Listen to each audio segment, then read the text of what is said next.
오늘은 주의 이름으로 오시는 왕이라고 하는 제목으로 말씀을 전하도록 하겠습니다. 여러분, 오늘 말씀 가운데 주의 이름으로 오시는 이다, 그렇게 말씀에 나와 있습니다. 주의 이름으로. 주가 누굽니까? 하나님이지요. 하나님의 이름으로 오시는 왕이, 그 왕이 누구십니까? 예수님이십니다.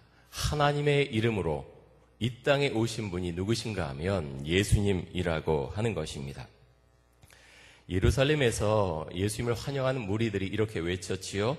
마가복음 11장 9절과 10절에 보면 앞에서 가고 뒤에서 따르는 자들이 소리 지르되 호산나 찬송하리로다. 주의 이름으로 오시는 이여 찬송하리로다. 오는 우리 조상 다윗의 나라여 가장 높은 곳에서 호산나 하더라.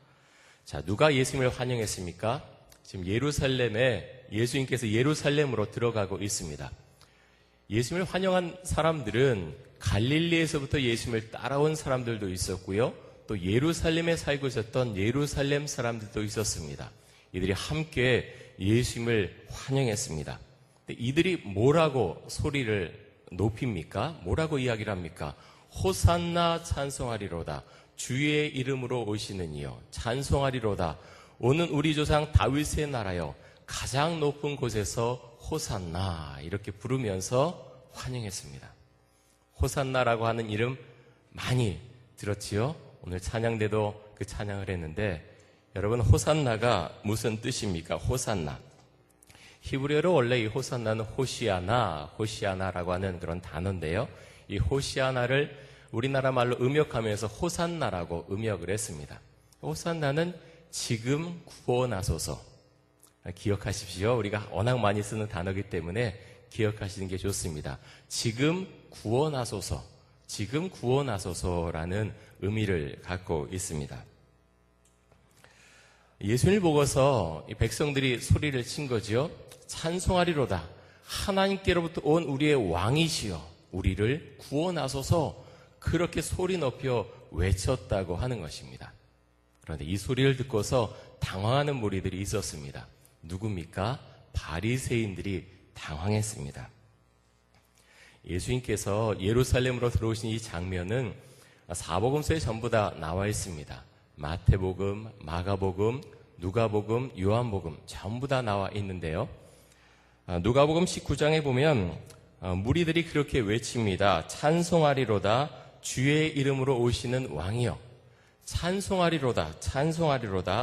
하나님의 이름으로 오시는 왕이여 라고 외쳤던 거죠.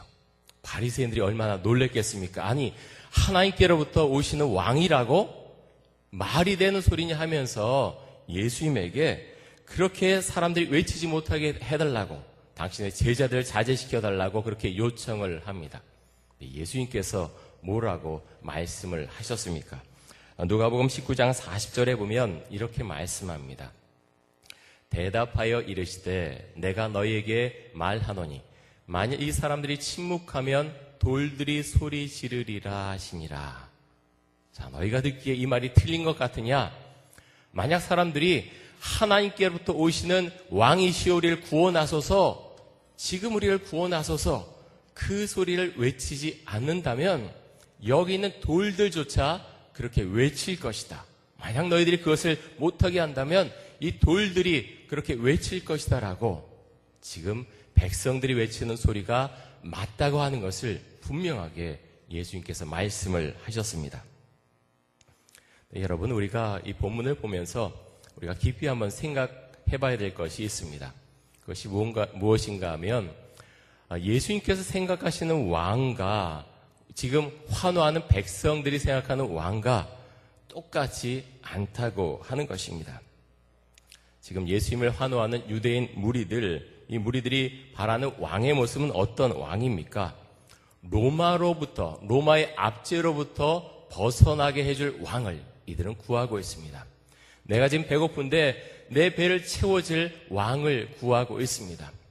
많은 관리들이 부패하고 자신들이 힘들게 하는데 그 관리들로부터 자신들을 구해줄 왕을 백성들은 구하고 있습니다. 그런데 여러분, 예수님은 로마 군대를 향해서 진격할 어떤 계획도 갖고 있지 않습니다. 그리고 배고픈 이들의 배를 채워줄 어떤 경제적인 계획도 전혀 갖고 있지 않습니다. 또 부패한 관리와 종교인들을 징벌할 제도적인 장치도 전혀 언급하지 않으셨습니다. 여러분, 예수님은 어떤 왕이십니까? 우리에게 예수님은 어떤 왕이십니까? 말씀 가운데 나타나는 이 예수님은 겸손한 왕이십니다. 스가랴 선지자가 9장 9절에서 그렇게 이야기했지요. 나귀 새끼를 타고 예루살렘에 오실 것이다 라고 하셨는데, 그 말씀의 예언처럼 예수님은 나귀 새끼를 타고 예루살렘으로 들어오셨습니다.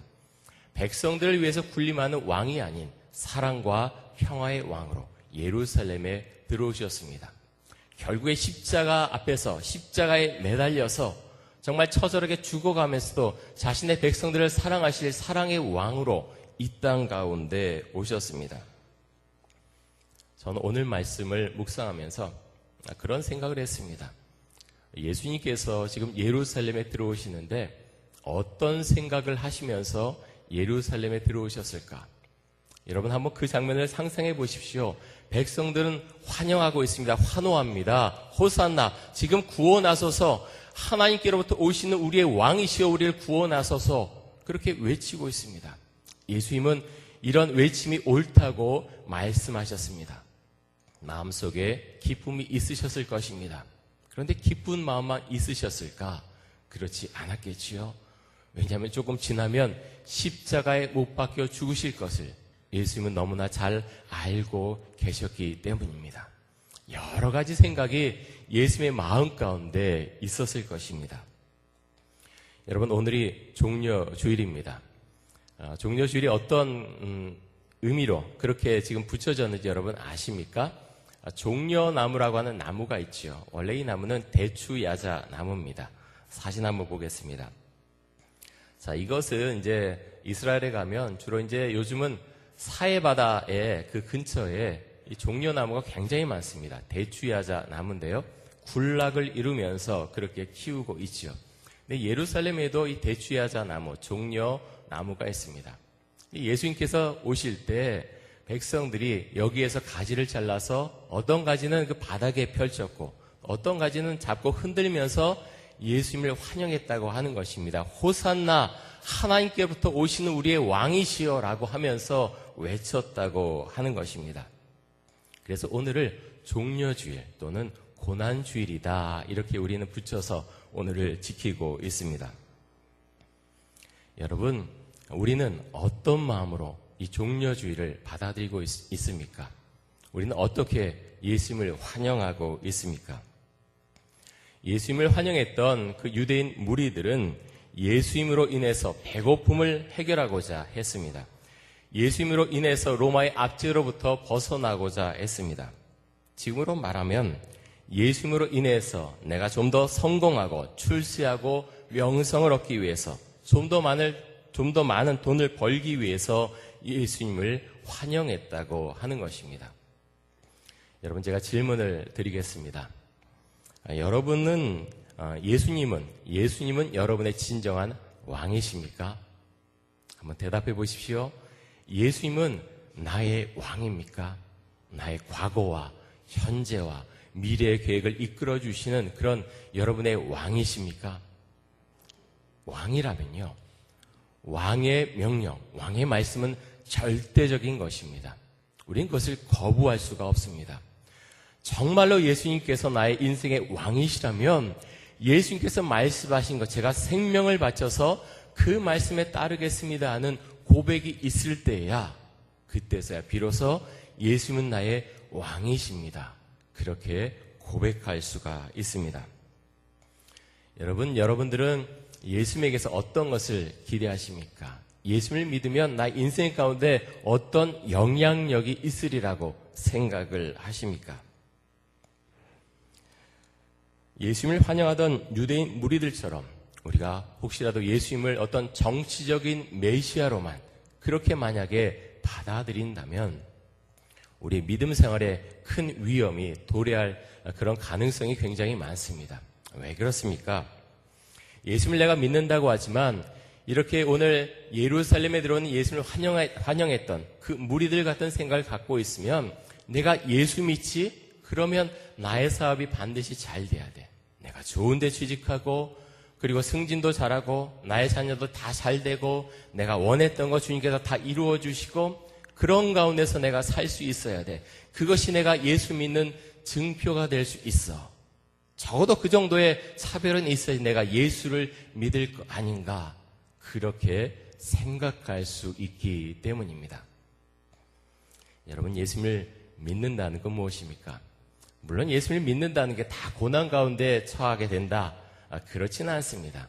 예수님을 믿으면 주님께서 우리에게 많은 것을 주시지요. 정말 우리의 마음속에 세상 사람들 알지 못하는 화평의 마음을 우리의 마음 가운데 주십니다. 오늘 예수님께서 예루살렘에 들어오신 이 장면을 우리가 묵상하면 우리가 예수님을 어떻게 믿어야 되는가 그 방향성을 잘 잡을 수가 있습니다. 예수님은 겸손한 왕으로 우리에게 오셨습니다. 십자가의 사랑과 희생의 모습으로 사랑의 왕으로 우리에게 오셨습니다. 우리를 구원하시기 위해서 구원자로 이 땅 가운데 오셨습니다. 요한복음 3장 17절에 보면 이렇게 말씀합니다. 우리 같이 한번 읽겠습니다. 하나님이 그 아들을 세상에 보내신 것은 세상을 심판하려 하심이 아니요 그로 말미암아 세상이 구원을 받게 하려 하심이라. 아멘. 저는 이 말씀이 참 위로가 됩니다.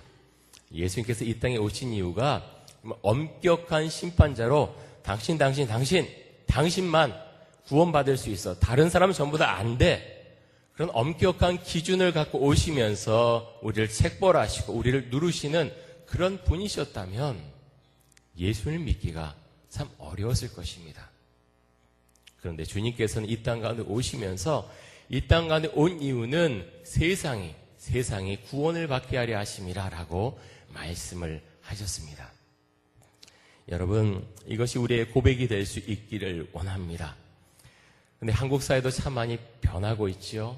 서구 세계도 그렇지만 현대인들은 점점 하나님을 믿지 않으려고 합니다. 교회를 떠나고 심지어 하나님을 조롱하는 모습이 있기도 합니다. 왜 그렇습니까? 왜 그렇게 자신 있어 합니까?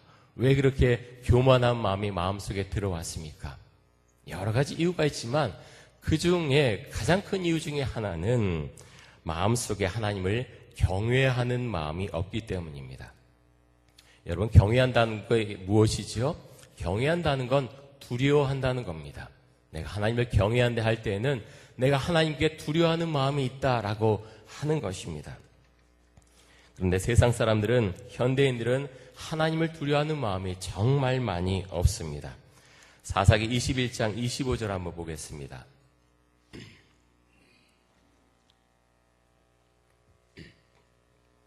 사사시대 중에서 이제 제일 마지막 절에 있는 말씀이죠. 이렇게 말씀합니다. 그때 이스라엘에 왕이 없으므로 사람이 각기 자기의 소견에 옳은 대로 행하였더라. 자, 이스라엘은 사사시대였기 때문에 왕이 없었습니다. 근데 정확히 말해서 이 말씀은 틀린 말씀입니다. 왜 그렇습니까? 이스라엘에는 사람들이 세운 왕이 없었지만 진정한 왕이신 하나님께서 계셨기 때문입니다. 그분이 이스라엘 백성들의 왕이셨기 때문입니다. 그런데 왜 사람들이 자기 소견에 옳은 대로 그렇게 마음대로 행동하면서 살았겠습니까? 하나님께서 나의 왕 되심을 고백하지 않았기 때문입니다. 하나님을 경외하는 것이 너무나 부족했기 때문에 자기 마음대로 살아갔던 것입니다. 여러분, 우리는 하나님을 경외하는 하나님의 사람들입니까? 하나님을 경외한다고 하는 것은 하나님이 무서워서 바들바들 떨면서 그렇게 무서운 가운데 살아가는 것을 말하지는 않습니다. 하지만 하나님을 경외한다고 하는 것은 하나님께서 나를 지금 이 순간도 보고 있다고 하는 것을 믿는 것입니다. 하나님, 그래서 제가 주님을 믿습니다.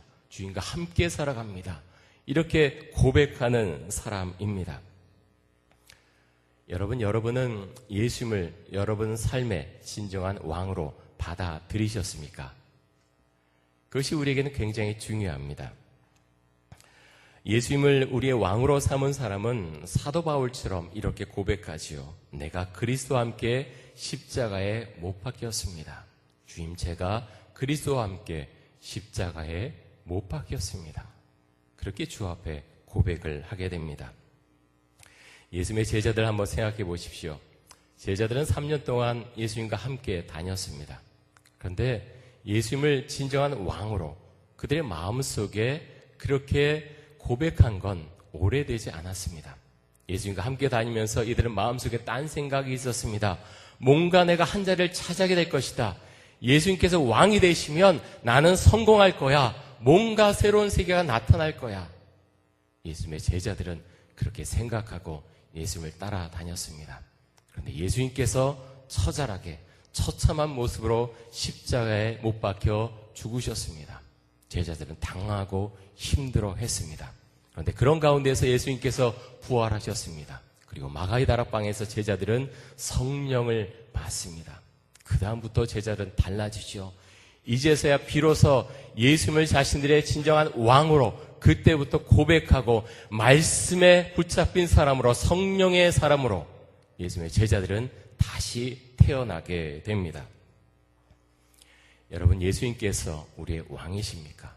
그렇다면 우리는 정말 예수님을 완전하게 믿고 살아갈 수 있어야 하겠습니다. 아브라함이 참 믿음이 좋은 사람이었지요. 그런데 하나님께서 어디까지 요구하셨습니까? 그가 100세에 낳은 아들 이삭을 제물로 바쳐라. 말이 안 되는 비상식적인 요구를 하셨습니다. 그런데 아브라함은 예, 주님 그렇게 하겠습니다. 그렇게 순종합니다. 물론 죽지 않았지요. 그런데 여러분, 우리가 하나님을 깊게 믿다 보면 하나님께서 그런 우리에게 믿음의 시험을 하실 수 있다고 하는 것입니다. 내가 정말로 나를 믿느냐? 어디까지 나를 믿느냐?